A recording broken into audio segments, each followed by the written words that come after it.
Kia ora, talofa lava, and a warm welcome back to another episode of the RUCK, a podcast where we discuss all things rugby. I'm the host of the RUCK, Stace, and today we are welcomed by one of our favourite guests on the podcast for 2020, Saleh. Saleh, thanks for jumping back on for 2021 Us. No worries. Thank you for having me on board today. Hey, that's the one, brother. Yeah, so we haven't seen you since last year. November, I think, was our last podcast for 2020. So just give us a bit of a fill-in about what you've been up to for the past couple of months. Yeah. So for the last couple of months, I've been working hard behind the scenes to try and get, firstly, the brand that I'm working with, which is No Apparel, try to get the website and everything online and to make it easier for people to purchase. So that's been a real good hit. Um, I've been working on Loud and Brown, which is a podcast that I've started up with the help of many people such as Cam's as well, who's been helping me along the way. So shout out to Cam. Um, but yeah, it's just a podcast so far that I've that's just sharing some stories of some of our brown people who are doing well, and not only just in our community but within their own industries that they're navigating in. And then just busy with work and family. At the moment, I'm just trying to focus on getting the body right. For rugby season coming up. So Oh, nice. yeah, it's quite a bit of a strenuous last couple of months, but and it's this is the year for everyone to finally start ticking the boxes and start striving for their goals.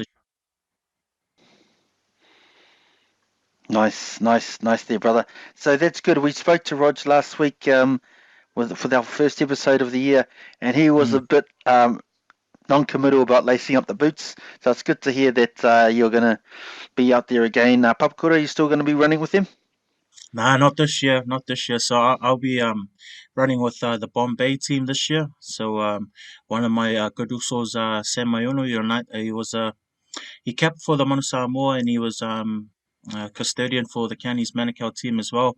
He called it quits last year after a serious injury to his back and to his neck. Oh, So yeah. he's managed to stay involved within rugby by taking up a head coaching position at Bombay. Oh, nice. So you're moving a bit further, closer to the Chiefs' territory there. You might end up jumping the fence on your support, like our good friend on the podcast, Roger's done. But hopefully not. Hopefully you stick with the Blues boys there, Oh mate, Salihus. blues all day, all day. Yeah, yeah, for sure. All right. Well, I'll just take care of a few housekeeping things before we get into it. We have our website up and running, so check us out, www.weswesnet.com. And also, you can follow the RUCK on Twitter and Facebook. So give us a follow and give us a like on there. But yeah, Sully, for our listeners, we're doing this podcast from Auckland in level 3 of the lockdown, which makes it a bit hard to keep the podcast going. But we're still going to carry on and push through and try and get out some real quality stuff for you guys. But yeah, Sully, last week we did a few pre-season predictions with Roger. So I'll get you to jump in and give us your predictions on the upcoming season just before we get into some of our usual reviews. Last week we talked about who we think was going to win the competition, Super Rugby Aotearoa. So give us your thoughts. Who do you think is going to take it out, and why? Why you think they'll take it out? Oh, the blues. This is the year. Has to be. It just everything has just been growing towards. Um, the blues finally, getting over the line. I feel like, if anything, all the pressures on the Crusaders to keep on performing, and obviously being reigning champions, much expectation out of the Blues to beat the Crusaders. So all the pressures on the Crusaders. So I feel like the Blues, that's their best chance. I feel confident in our drivers, especially our 9 and 10, especially Oteri Black. The fact that he doesn't have to look over his shoulder for Bowden Barrett to pressure on him in terms of taking his position. I feel he'll be more comfortable this year, being the true leader of the team, um, and no Mm. insecurity over his role and his position. So I feel like Oteri Black will have a big year. We've got heaps of young up and coming talent as well. Yeah, so everything that they've got going at the Blues, especially with Leon McDonald and his team, the culture that they're brewing there, the confidence that they're instilling in all the players. Everything is going to come into fruition this year, and um, I feel like this is the year for the Blues to finally take reign over the competition. See, now I needed you on here last week because that is an excellent answer. I also agree. We went with the Blues, but you remember we got our TAB account, and Yeah. Rog was the one who was on there, so I ended up going with his tip, which was the Chiefs. He would for the Chiefs, so basically lost $10 is what I'm saying because we put $10 on the Chiefs to win. But yeah, I'm with you on the Blues. I think that's a good call, mate. But we'll get a couple more predictions before we do our review. So we looked at the wooden spoon team, the Mm. contenders for that. So who do you think? What are your thoughts on that? Who do you think is going to be have a really rough year this year? Oof. I think the Hurricanes, eh? As much as it's hard to say that only because I love my boy Artie down there, but um, I think they're just missing too many. Like Perinara, it's just too much of um, a massive figure within their team, not only on but off the field as well. I feel like for the last couple of years, it's always been him, Artie, Geordie, as well as Ngani that have been carrying, and he plays an integral role with connecting both the forward pack and the back. I think he's just too much of a missing piece for them to make any real noise this year. So I'm gonna say unfortunately it's gonna be the Hurricanes this year. Just a couple more predictions, mate. So we introduced a new thing here called the Whiz Whiz Medal, which is named after our podcast network for the standout player of the year. So we're going to do it a system where we're going to review the games, which is part of our weekly podcast. We're going to give 3 points to the best player, 2 points for the second best player, and 1 point for the third best guy, and just tally up the points at the end to come up with the player of the year. So have you got any thoughts on that? Any nominees that you want to put in an early nomination?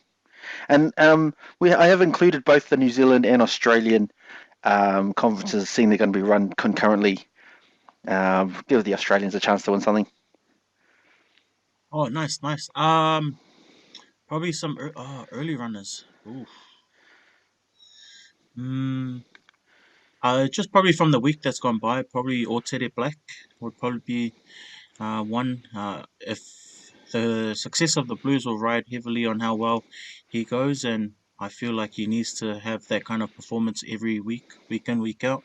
It's going to be hard against the Crusaders when they play, but that'll be the true test of his development and how far he's willing to go within that 10 jersey. Um, Man, outside of the Blues, Asafo Moore. I reckon he'll be another one. Nice. I like that call. I like that. He was bloody Yeah, awesome in the man. weekend. Bro, he So, just looks like he's ready to take over the number two role full time. mm, So not too sure what Dane Coles or how many years he's got left. I hope he has enough in his tank for another World Cup because I still think he's still got the goods, especially for leadership wise. mm, But man, it's hard to deny Asafo how well he's been progressing along. Here's another one. yeah, yeah. Yeah. No, that'll probably be the only two for now, and that's just off the last week's games. Oh, and sorry, one more for just to be fair. Callum Grace. He's another person that I'm I'm hoping that he'll probably top our charts. Ooh, nice, good calls there. 100% agree on most of those. Oh, Moore's a really interesting one.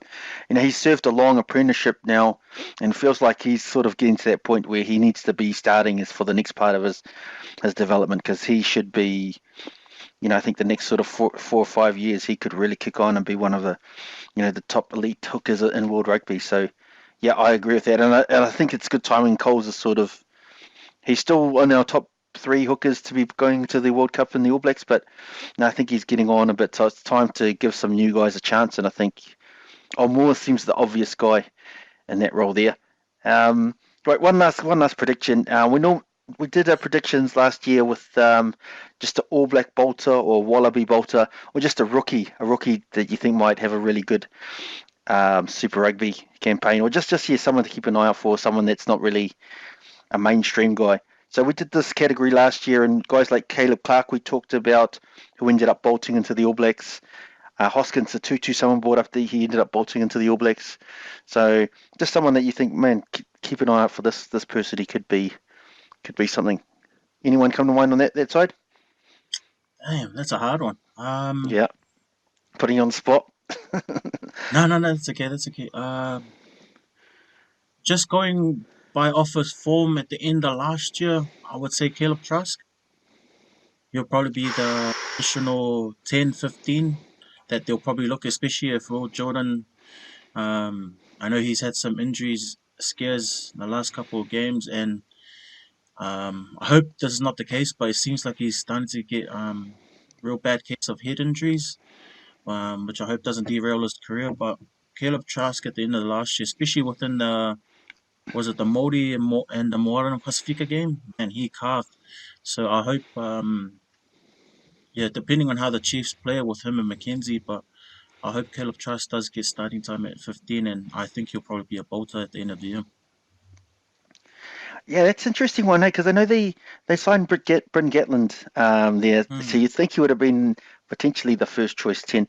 But the All Blacks have said that they didn't pick Josh Ioane and they didn't pick a backup 10. They wanted basically Damien McKenzie was the next 10 if Bodie or Richie Mo'unga Monga. couldn't play. And I Yeah. saw in the trial, that last trial that they had, the game of three halves, DMAC played first five.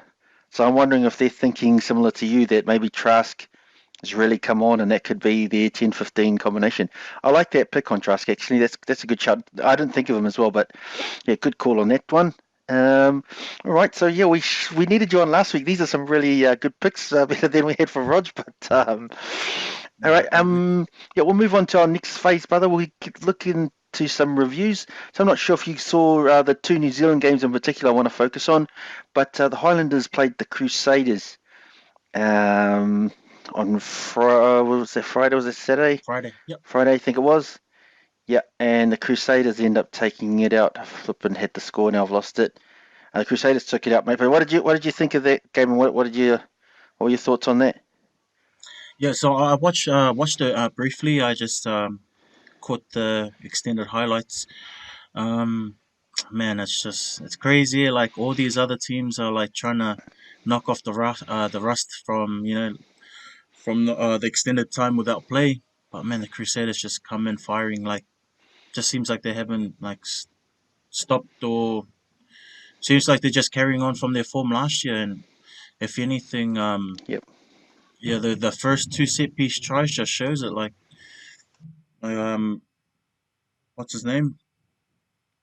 Cody Taylor with his try. Like that was just like they built up that pressure to a point where like man they got Cody Taylor in. Like never in world rugby would you ever see like a hooker, unless you're playing in the Southern Hemisphere, run like 40 meters just to score a try. So that was good on the Crusaders. Their second try as well was just set piece, and like all the players running through to support that kick from Siri Reese. Um, Highlanders were a bit unlucky. There was a try that got disallowed, which could have flipped the whole momentum. They got yeah, it was one of those ones that they had to review the ruck situation that led up towards the try, and there was a slight knock on. But Mm, I yeah, I'm confident that had that been awarded a try, that would have flipped the table. One thing that you've got to do against the Crusaders is that once you do get the advantages and once you do build up that pressure, that you capitalize on it, that you do come away with points, whether it be three, whether it be 5 or 7, you've got to come away with points, and that's something that because I think there were 2 yellow cards or maybe just the one. But I know the Highlanders were in like their 22, the Crusaders 22, and they came away with hardly any points. If anything, the Crusaders scored points on them. So Highlanders are still looking quite rusty. I know they're still trying to work out their combinations down there. Still a team to watch out for, obviously, when they the next couple of games coming up. But yeah, I believe right now the team to beat is still the Crusaders. yep. They were clinical as usual. Yeah. Good call on Cody Taylor. I think he was bloody awesome. We gave him the 3 points for the whiz medal for the game. Cody Taylor, he was good. Mm, And yeah, that captain's challenge, that's an interesting thing, because in previous years they could only look back 2 phases. That knock on mm, was like 4 phases ago. Yeah, yeah. So, this captain's challenge, it's added a new dynamic to the game, which we haven't seen before. But I thought, yeah, you're right, that was a turning point because that would have given them a 1 point lead if they'd got the conversion over. And then from there, it's a different ball game. But yeah, they didn't take their chances. One thing I'll say, the Highlanders, they had 7 kickable penalties, which they turned down. They would keep going for the sideline and trying to score a try, and they came up with not much, to be fair. And I wonder, in hindsight, if they should have taken some of those shots at goal just to keep that scoreboard pressure kicking over. But yeah, Oh man, Crusaders, bloody awesome. and that's a sorry, Stace, and that's another thing. Like they went for a corner, good position, and like if you're gonna go for the corner, you better walk away with points, and like that's normally their Mm, bread and butter. But it just looked like there was no like the timing was off. And if yeah, anything against the Crusaders, that's the last thing you want to do going into a set piece is be unsure. And that's what we saw, man. Like they got quite a few turnovers from the maul, knock on from pressure on defense. Like it just seems like there's still a lot to work on down there and down in Dunedin with the Highlanders. yeah, yeah, good call there. Yeah, they had. I talked up a guy last week, Selby Rickett. He didn't even get picked in the team, which I'm not sure why. I thought he was pretty good. And Ale Malo, he went down there to play fullback, and I thought he had a bit of a mixed bag. So that was something for the Highlanders. They're still rough to be in a new team, and he's played a lot of wing of late. So I think we know he's going to be good. But mate, what did you? I'll just ask you one more question, mate. Josh Ioane, Yep. he they went with Mitch Hunt again. I don't know. The coaches love him down there. Must be awesome at training or something because he always seems to get those early games. But I thought Josh Ioane made a difference. So what would you be doing if you were the coaching staff? Put your coaching hat on. Would you be starting him and putting him off the bench, playing him in 12 or 15 or? I'd start him at 12. Just as long as he does, he probably needs to put a bit more muscle in. Yeah, I'm not convinced that with him being a game driver, I feel like it's his natural ability is just to play with what's in front of him, and I feel like the best suited position would be 12. He's got the strength, he's got the speed to be effective, and he does have the skills to distribute the ball as well, which is something that you'll need at a 12. Hmm, I think that's probably his best chance if he's looking to secure a jersey, especially with how the All Blacks are a bit unsure with the midfield combinations. 12 will probably be his best chance to try and get some sort of security in the All Blacks jersey. Um, and I feel like Mitch Hunt, yeah, Mitch Hunt, he's actually pretty. Mitch Hunt's actually a pretty good game driver and game manager, which I feel like they just probably need to spend more time playing alongside each other just to get the chemistry going. yeah, yeah, good call there. Yeah, Josh Ioane's got all the ability in the world. He's got such a high ceiling, Yeah, but it's just that inconsistency where he can be awesome one week and then miss pretty it. ordinary the Yeah, next. And at least with Mitch Hunt, he's quite, consistent. His ceiling is nowhere near what Josh Ioane can do, but yeah, exactly. he's consistent. So I understand probably that selection there. It's a tough one because Ioane was he was the third best first five in the country a couple of years ago. He got a game for the All Blacks No, as no, that no, third no, no, no, choice. no, no, no, no. They just signed him up so he wouldn't play for the Manu. They do that to you. They do He's that. They another do that. another one test guy. Oh, okay. Yeah, bro. Yeah, man. Yeah, good point. Another conspiracy theory there. We'll go with that one. Um, but yeah, just for we're talking about our Wes medal. So I was just pulling up the points now. So Cody Taylor, he got 3 for that one. Sevu Reece, we gave 2 points to Sevu Reece, and Marino Mikaletu, he got a point. Mm-mm. So yeah, thanks. I think Cam's had a big say on that one, and yeah, I agreed with a lot of that anyway. So yep, good feedback there. We'll look on to our next game there, mate. Hurricanes and the Blues. On Saturday night, so the Blues took it out 31-16 down in Wellington there. So good to get that away win for the Blues. Mate, how did you see that one? Oh, that was awesome. Being a Blues fan myself, I was a bit nervous in the first half. It just looked like both teams were rusty. They couldn't get any continuation within their play, but in the second half, things turned around for the better for the Blues. Just seems like they knocked off that bit of rust, and it just seemed like once they got a bit of whatever the core was in the sheds, it was good that they went to the forwards and just create that foundation before they actually, go wide and use their backs. Um, it looks like our bread and butter is going to be our set piece, which is awesome because Mm, we've got the forwards, especially the yep. front row, to dominate up front. We've got the tight five to do the dirty work, and we've got the loosies to play out wide and play a more expensive game. So I was happy with the result. I was happy with Oteri Black and the way he led the team around the field, made some awesome decisions, especially with his boot, like kicking out wide, going out wide. I feel like his passing game is just taken up another level, and it's helped to get the ball out faster, which is probably attributed to having Burton Barrett, which is the king of getting the ball out wide fast. So um, yeah, it was awesome to see that. It was a bit unlucky for Ari Sevilla being his 100th game. It was awesome to see him and his brother Julian, as well as the little ones, come out on the field. If anything, I thought that was probably going to ride the Hurricanes to victory. Mm, Um, Unfortunately, it wasn't the case. But yeah, it seems like it might be a long season for the Hurricanes. I felt like probably wasn't their true team, and I feel like it's the same case for the Blues. They're still trying to test out combinations. But yeah, all in all, I'm just happy the Blues came out with the win. yep. Yeah, I agree with a lot of that there.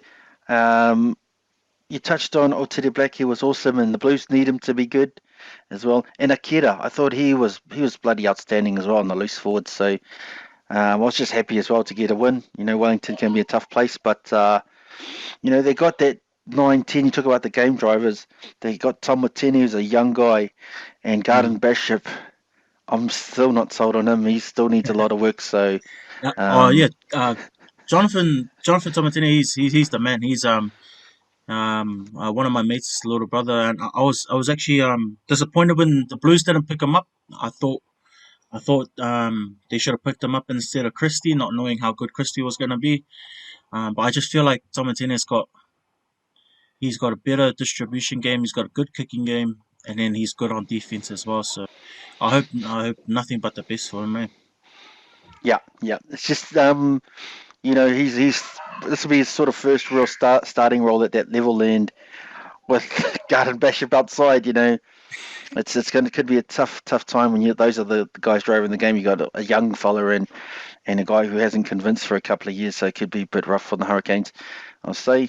Yeah, and agree with you about Artie. 100 games. He's already one of the greats of Hurricane rugby, Yeah. so he deserves a lot of congratulations there. And I'm Hey, I'm prepared Stace, to agree with you, Karen. what did you reckon about Julian Sevilla?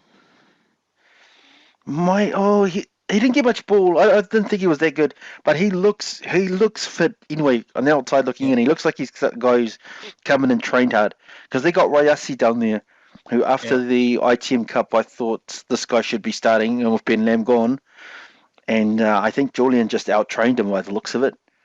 Mm, But I'm still not sold on Julian. He still looks a bit. He's not that player he was, in his heyday. He's a sort of not that same player. So I think yeah. Salisi will get his chances. He's got to wait a bit longer. But what did you make? What did you make of that?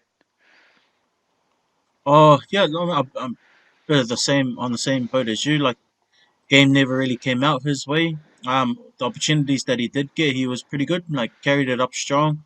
Hmm, Did what he needed to do. But yeah, like you said, like maybe it might be just their game plan's not involving the wings much. hmm, But maybe it's just the way the game was flowing. It just never got out. Like even Ngani as well, they didn't really use him much compared to how they played the Blues last year down in Wellington. So and now for me, it was just yeah, I like you're right. He's looking like probably the best shape he's been in his whole career. So we'll see how that goes. How the season goes progresses along. But yeah, so far so good. I mean, yeah, like you said, Rayasi deserves the starting spot, but we'll see how it goes. yep, yep. Yeah, interesting on Lomape because he was up against Harry Plummer, and we've had issues with Plummer at 12. I mean, the Blues. The Blues have had issues with Plummer at 12 in the past. So I thought they just couldn't get him into the game. If they could have, he could have killed Plummer. He should have killed Plummer, and it just didn't happen for whatever reason. So I don't know if the Hurricanes sort of missed a trick there on that mismatch. They should have exploited it a bit more. I don't know what happened there, but yeah, I thought the Blues could have been killed in that area. Like it's happened to them before, and Yeah, yeah, Lomape just couldn't get into the game. It was hard for him, like a lot of their backs, to be fair. yeah. That's Cam's and Joey's favorite player, Harry Plummer. Yeah, yeah. Oh man, when they picked him at 12 against Lomape, I thought he's gonna get some lessons here, but no, it didn't eventuate, and it's a credit to the Blues. I thought they were better through the forwards and around the park, so that they were operating on their front foot ball as well, which the Hurricanes didn't Stace with have. Stace with that in mind, do you think that's like a the management putting pressure on Plummer, saying that he's not going to get a look in at 10 or 15, and if he's going to get a starting spot, it's going to be in the midfield? Yeah, I think he could be in a similar spot to Ioane in a little bit, Josh Ioane. Mm, Like mm. they don't see him having the gravitas and then the game driving skills, the communication skills, and the leadership ability, or whatever you want to call it, to drive the team. And Plummer, he has question marks in that area. So Yep, maybe yep. 12. He's another sort of biggish guy who could play 12. So I think maybe they're thinking, hey, look, that could be your spot if you're prepared to do the work. So yeah, Yeah, I'm not a fan of him at 12. I think he's got some question marks defensively, but yep. I don't know if I'd put him at 10 for sure either. So it could be 12 for him. Good call on that one. Yeah, and I'll just back what you said about Osafo Moore. He was bloody awesome, and I'd be starting him every week if he keeps playing like that. Even though they got Dane Coles there, he was awesome. That what do you reckon about that second try of his, that scrum? Didn't look like an intentional move, but what do you reckon, that's obstruction? Yeah, it was just massive open spaces. Either that's and that doesn't normally happen like that. So it looked funny, which is why people thought it might have been obstruction. I didn't see anything clear and obvious, but I know when he got like a couple of meters up from the line, Akeda was there and Jonathan Rudu was there, and they didn't want to know about it. They sort of just let him go. And I was like, oh well, you can't really stop him that close. But Oh man, mm, it was a strange one. yep. But he was awesome. He was awesome again. And we know that about him. He's got that running ability, that real athleticism. So he looks really good there.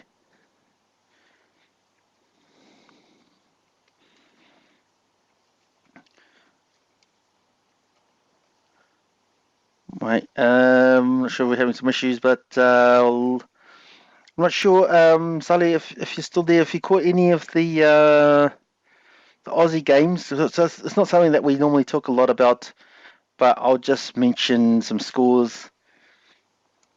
Um, the Reds beat the Rebels 23-21, and the Brumbies absolutely smoked the Waratahs Or 61 points to 10. So yeah, I'm not sure if you scored any of that, but have you got anything to say about the Aussies, or we'll just move on? um, the Reds, the Reds Brumbies game. I watched the extended highlights. The Brumbies got all their Yeah. points off penalties.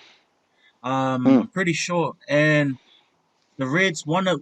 They won it with a try in the last 74th minute or 76th minute, and they scored that winning try with 14 players after one of their players got a red card.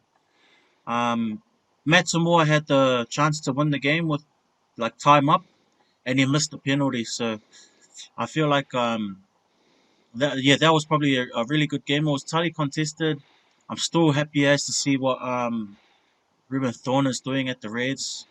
Um, that young midfield that they've got there, especially Hunter Paisami, is he's only going to get better the longer he gets to play and more exposed within that professional environment. I feel like what they're brewing up there at the Reds is a good culture, but it's something similar to what they've got at the Blues, where it's all about accountability, but acceptability as well, accepting everyone for who they are, whether you're young or you're old. Something that probably Ruben Thorne learned at the Crusaders as well. So the second game, I caught that briefly as well. man, I pretty much flipped the channels as soon as I saw it was only 48 minutes and the score was like 30 something to like 10 or 14. Mm, It was just ridiculous. Like Nick Phibbs was just running amok on his old team there at the Waratahs. It just seemed like they had all the it just seemed like everything was just one way traffic when I was watching it. One person to watch for, or one key positions to watch out for would be the back three for the Brumbies. I thought they were really good. They've got a young winger. I know he's an island boy. Man, he was carving up, just his elusiveness and just his like nose for finding the gaps and just attacking. It was just it was. It's weird. I'm not really used to seeing like um uh what was it? Not used to seeing many Australian wingers playing with that much flair. But obviously, of mm. these recent years, it's good to see that come out. But yeah, I'm not too sure who that player was, but he always stuck out on the TV when I was watching. Yep, yep, good thoughts there. Matt Tomoa was bloody awesome. They should have got wasted, to be fair. The Reds should have wasted the Rebels. But they just played the percentages. He kicked for the corners, he played position, territory, the basics of the game. And then when they got in point scoring positions, he was just kicking the threes and just trying to. And they almost stole it, like you say. So he really stood out. Even though he was in the losing team, he got the man of the match from the Stan network on the bloody Australian. That's who's running the Australian Super Rugby now. And they Mm. got the official man of the match from them. And we gave him the 3 points for the Whiz medal as well. So he was outstanding. Oh, nice. And the bloody the Waratahs, I don't know what to say about them. They've conceded 100 points in 2 games. So they have got serious issues. And those guys, like you said, they look like, wallabies and all blacks running amok out there. The wing I think you're talking about, his name was Mac Hansen. So he ended up getting 3 tries and like 4 line breaks, and he just carved them up. And yeah, he Mm. got the 3 points for us for that game as well. So Oh, it's good nice. to see we're in agreement there.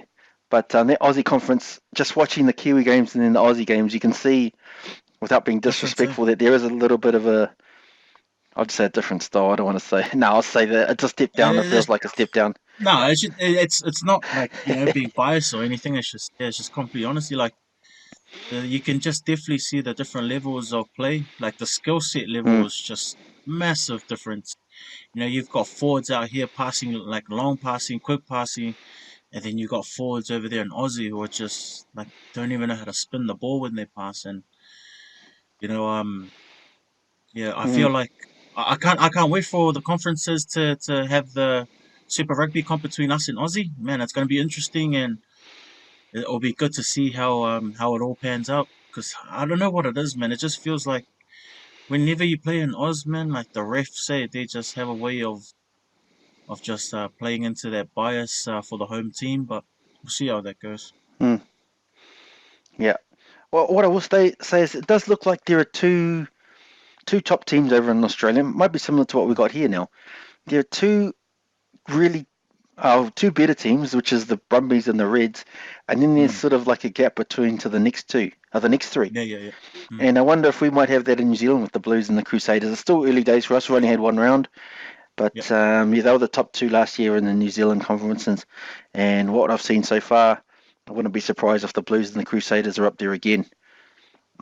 Yeah, Nice. but all right, boy. We'll move on. We'll move on. We'll just have a quick couple of previews before we start to wrap up this, Sully. So we've got the Chiefs and the Highlanders playing. Chiefs play their first game. It was supposed to be Friday night, I believe, but now both games have moved to Sunday, which will have to be confirmed due to the COVID lockdowns. So, what are your thoughts on this Chiefs v Highlanders? Our first look at the Chiefs as well. Have you got any thoughts on that upcoming game? Yeah. So this upcoming game will be able to celebrate the 1 year anniversary of when they last won a game. So that'll be something for everyone, especially the Chiefs supporters, especially Rog, to celebrate. Um, but yeah, it will be good to see how all the um, new players come together. Obviously, they've got a young team there, and they've got the current skipper for the All Blacks leading the squad again this year. I thought he played really well in the preseason. However, still I'm a bit unsure in terms of their forward pack. Obviously, they've lost the likes of Nepo Laulala, who's probably a massive key figure within their front row, especially their tie five. Um, but yeah, it'll be good to see. I'm a massive fan of that halfback, Xavier Rowe. Um, uh, he'll obviously be pushing for game time behind Brad Weber. But we'll see how the teams go, especially with the back line. I feel like the Highlanders, they probably got that wake up call that they needed last year. Last week against the Crusaders. That's probably the hardest game that they'll ever have to start the season with. So, if anything, they'll probably be rearing to go this week, especially losing at homes. They know how valuable those points will come by. So, he'll definitely the Highlanders will definitely look to try and get a win at the Chiefs. Is it at the Chiefs or? Yeah, at the Chiefs in Mm, Waikato. Mm, oh, it's always hard to beat Chiefs at home, but obviously with last year being it's been a whole year since they've won again, and that's something obviously that they will probably be drilling within their own squad as well. It's a whole new squad, but still some key figures, especially within the leadership group. So I want the Chiefs to do well. Obviously not having Warren Gatlin there to coach them. We'll see how the new coaching stuff goes. mm. Um, but yeah, if anything, it's going to be a good game and it'll be a good indication of how each team and their season will go. To be honest, Yeah. Good thoughts. Yeah, I watched that the Chiefs' last trial, and they were woeful, man. They couldn't get anything going on. So I'm not sure where they're at. You can't read much into trial form, but if you also consider what happened last year, and it's been a long time since they've had a win, to be fair. At home against the Highlanders, I'll give them a shout. I think they'll pick up a win just okay, because yeah they're going to be desperate. They have to be desperate and playing at home. I think it's going to be a close one. I'm interested to see, like you say, the makeup of that 10 and 15 who plays where. It'll be interesting. mm-hmm. We should get a gauge on that in that first game. We're obviously doing this podcast before the teams get named, and also the loose forward makeup. They've got some um, quite deep in that position as well. So yeah, it's going to be a good game, as you say. And Selby Rickett, I hope he gets to start. I'm a big fan of his for the Highlanders. I'm not sure why he wasn't there for the first game, but yeah, hopefully he gets a game as well. But yeah, I'll go for the Chiefs on that one. Our second game we'll have a look at. We've got nothing else. It's the Crusaders and the Hurricanes. So the Blues got the bye. Crusaders playing the Hurricanes in Christchurch, mate. It's going to be another blockbuster. So how are you seeing that one? It's got to be the upset of the season. Remember, we got our Oh TAB man, account as well, so we're going to put a bet on something. So mm. I'll get you to give us our tip of the week. But you think you're picking an upset? Yeah, I don't know what it is, but the Hurricanes just always seem to play well when their backs are against the wall. I know they would have got or caught a lot of flack from media, especially with their performance over the weekend against the Blues, but whenever you count them down and out, they seem to find another gear just to, or another level to ascend to in order to perform and get a W. So, um, yeah, I think I'm pretty confident that they can get a win. It will be a close game.